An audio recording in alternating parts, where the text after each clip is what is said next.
You're sitting still right now, reading this, not moving. Or are you? The Earth is spinning at 1,000 miles per hour, orbiting the Sun at 67,000 miles per hour. The solar system itself is moving at 500,000 miles per hour through the galaxy. So which one is the real motion? When you're standing on a train platform and the train next to you starts moving, for that split second, who's actually moving? How do you even know you're moving at all? What is motion? Motion is changing position. Sounds like an answer. But position relative to what? The answer isn't about measuring better. It's about whether motion itself is a thing you can actually point to. Galileo figured this out 400 years ago, and it breaks everything you think is obvious. Common sense says motion means changing location. You walk across the room, you moved. The room didn't. Simple, right? But wait, how do you know the room didn't move? You moved relative to the room, sure. But the room is part of a building, which is on the ground, which is on the Earth. What if the Earth moved?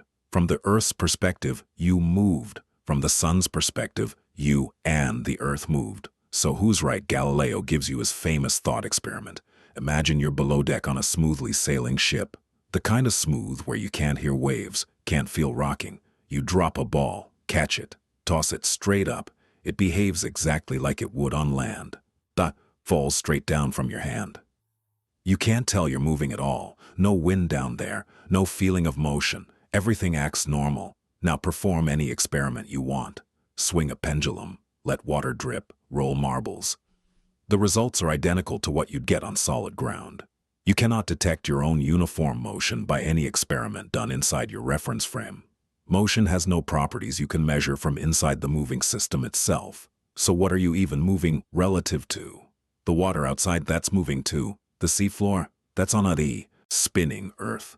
There's no test you can do, looking only at your ball and your hand. That tells you, I am moving at X speed. The motion is invisible from within. For 2,000 years, Aristotle said things have natural places. Heavy objects want to go down toward Earth's center. Light things rise. Motion is deviation from your natural state. Rest is natural. Motion requires force. Made perfect sense watching a rock fall or smoke rise. But here's the thing, if the Earth is moving, and Copernicus claimed it was orbiting the Sun, why don't we feel it? Why don't the clouds get left behind? Aristotelian said, because we're not moving, Earth is still, obviously. Their proof? Drop something from a tower. It lands at the base of the tower, not behind it. If Earth moved while the ball was falling, the ground would shift eastward. The ball would land to the west of the tower. But it doesn't. It lands right at the base. Therefore, Earth must be stationary. Galileo's response, wrong. Completely wrong. Imagine standing on top of a tall tower, and the Earth is spinning beneath you. You drop a ball. Where does it land? The Aristotelians say, behind the tower, westward, because the Earth moved forward while the ball fell. But here's Galileo's insight. The ball already has the tower's motion before you drop it. It's moving with the Earth. When you let go, it keeps that sideways motion. From your perspective, standing on the tower, moving with the Earth, the ball falls straight down. From some hypothetical, stationary observer outside the Earth, the ball traces a curved path, falling downward while also moving sideways. Both descriptions are correct. They're describing the same event from different reference frames. The key realization, the ball doesn't lose the horizontal motion it had from being on the spinning Earth. No force is needed to maintain that horizontal movement. It just continues.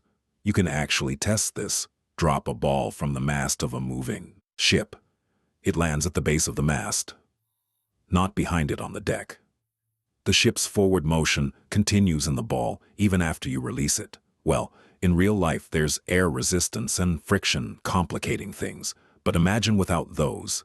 The principle holds. Motion doesn't need maintaining. Rest doesn't need maintaining. They're equivalent states. This is when it clicks. There's no experiment you can perform to measure your absolute motion, only your motion relative to something else. Stand on a train platform. A train passes. From your view, the train is moving. You're standing still. From the passenger's view on the train, you are moving backward past their window. they're sitting still. Both perspectives are equally valid. There's no way to say who's really moving. Galileo's principle of relativity. The laws of mechanics work the same in all uniformly moving reference frames.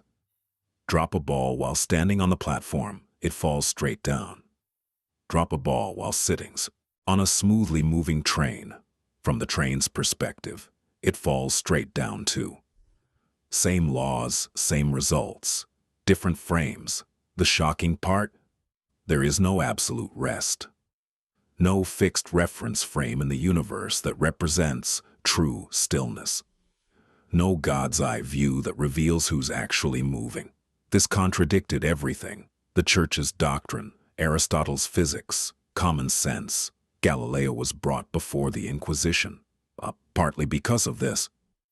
Not just because he said Earth moves around the sun, but because he said motion itself is relative, that you can't distinguish between Earth still, sun moving, and sun still, Earth moving by any mechanical experiment. The implications cascade. If motion is relative, then position is relative. If position is relative, then space itself isn't some absolute stage.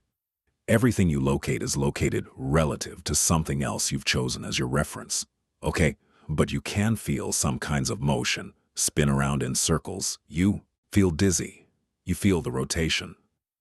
Car accelerates. You're pushed back in your seat. Train brakes suddenly.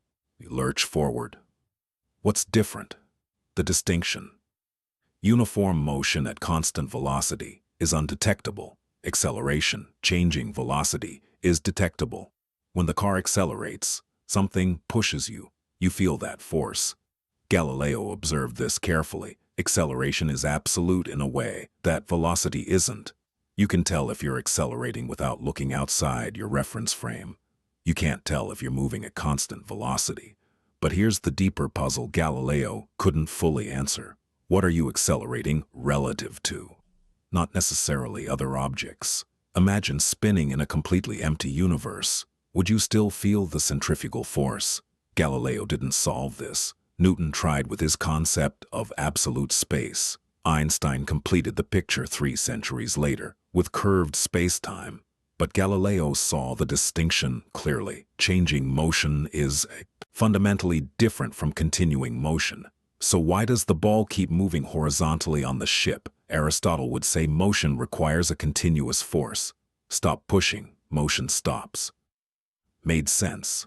Push a box, it slides, then stops. Throw a ball, it arcs, then falls. Everything stops eventually. But Galileo said, no. Objects naturally maintain their state of motion. At rest, stays at rest. Moving, keeps moving. This is the principle of inertia. And it's not obvious at all, because on Earth, everything does stop when you stop pushing. But that's friction, air resistance, imperfections. Remove those forces in your mind. The motion continues forever. This was revolutionary. 2,000 years of thinking that motion requires continuous cause, that moving things must have something pushing them. Galileo. No. Changing motion requires force. Maintaining motion requires nothing. Think about an ice hockey puck on perfectly smooth ice. Give it a push. It slides. Keeps going, keeps going. Less friction means it travels farther. Perfect ice. No friction at all. It would slide forever at constant speed. The principle. Force causes acceleration, not motion. No net force means no change in motion. Continue as you were. Rest and uniform motion are equivalent states, both requiring no force to maintain. This opens the door to Newton's first law, explains why planets keep orbiting. There's no friction in space to slow them. Explains why we don't feel Earth's motion through space. It's uniform, no acceleration in our reference frame. So how do we actually describe motion? Always relative to a chosen reference frame. Your car's speedometer measures motion relative to the ground beneath you, but that ground is moving relative to Earth's center. Earth is moving relative to the sun relative to the galaxy's center. None of these is more real than the others. In practice, you choose whatever reference frame makes your calculation simplest. Usually Earth's surface for everyday life, the sun for describing planetary orbits, Whatever works. Galilean relativity gives you simple rules. If you see an object moving at velocity 5 relative to you, and you're moving at velocity u relative to the ground, then the object is moving at v plus u relative to the ground. If you're both going the same direction, simple addition of velocities.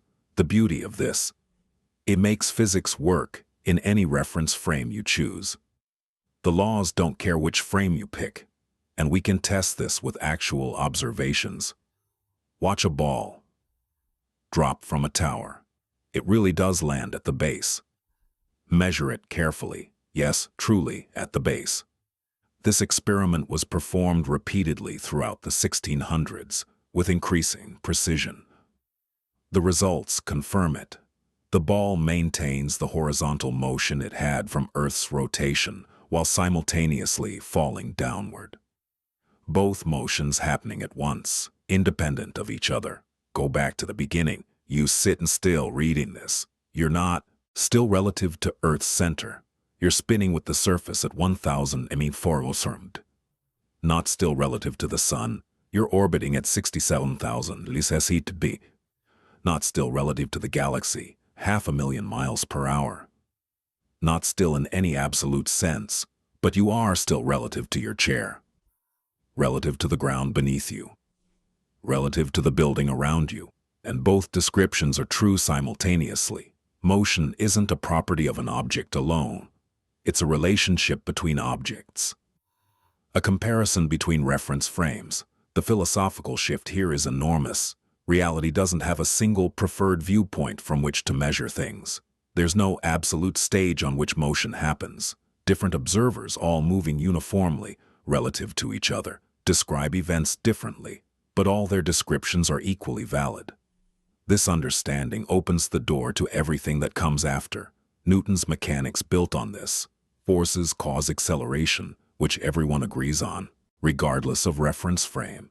Eventually, Einstein's special relativity extends Galileo's principle even further, and modern physics, with its symmetry, principles, and conservation laws. What collapsed with Galileo?